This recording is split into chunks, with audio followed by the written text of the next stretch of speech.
Red cross office కు చుట్టుపక్కల జిల్లాలకు చెందిన 110 మంది తలసేమియా బాధిత చిన్నారులు వస్తుంటారు. స్కూల్ కు వెళ్లకపోతే పరీక్షలు తప్పుతారేమో అంతే. కానీ నెలకు 2 సార్లు రక్తం ఎక్కించుకోకపోతే ఈ చిన్నారులు ప్రాణాలే కోల్పోతారు.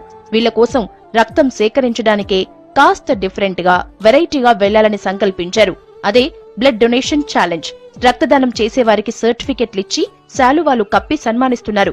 దీంతో పాటు రక్తదానం చేసిన వారే నిజమైన హీరోలనే స్లోగన్తో 10 మందిలో ప్రచారం కల్పించడానికి వారి ఫోటోలతో ఫ్లెక్సీలు పెట్టి ప్రచారం చేయించాలని నిర్ణయించారు.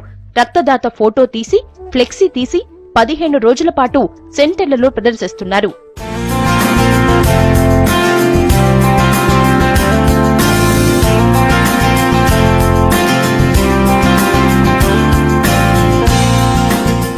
స్వచ్ఛందంగా 3 నెలలకోసారి రక్తదానం చేస్తున్న వారు ప్రచారకర్తలుగా మారి బ్లడ్ డొనేషన్ ఛాలెంజ్ క్యాంపెయిన్ నిర్వహిస్తున్నారు. రెడ్ క్రాస్ ఆఫీస్ కు చుట్టుపక్కల జిల్లాలకు చెందిన 110 మంది తలసేమియా బాధిత చిన్నారులు వస్తుంటారు.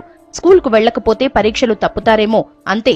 కానీ నెలకు 2 సార్లు రక్తం ఎక్కించుకోకపోతే ఈ చిన్నారులు ప్రాణాలే కోల్పోతారు. వీళ్ల కోసం రక్తం సేకరించడానికే కాస్త డిఫరెంట్ గా వెరైటీగా వెళ్లాలని సంకల్పించారు. అదే బ్లడ్ డొనేషన్ ఛాలెంజ్. రక్తదానం చేసేవారికి సర్టిఫికెట్లిచ్చి శాలువాలు కప్పి సన్మానిస్తున్నారు.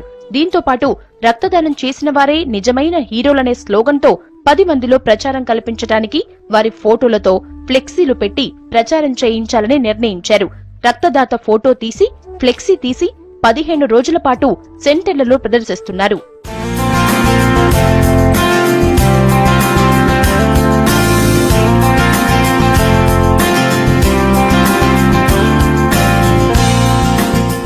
స్వచ్ఛందంగా 3 నెలలకోసారి రక్తదానం చేస్తున్న వారు ప్రచారకర్తలుగా మారి బ్లడ్ డొనేషన్ ఛాలెంజ్ క్యాంపెయిన్ నిర్వహిస్తున్నారు.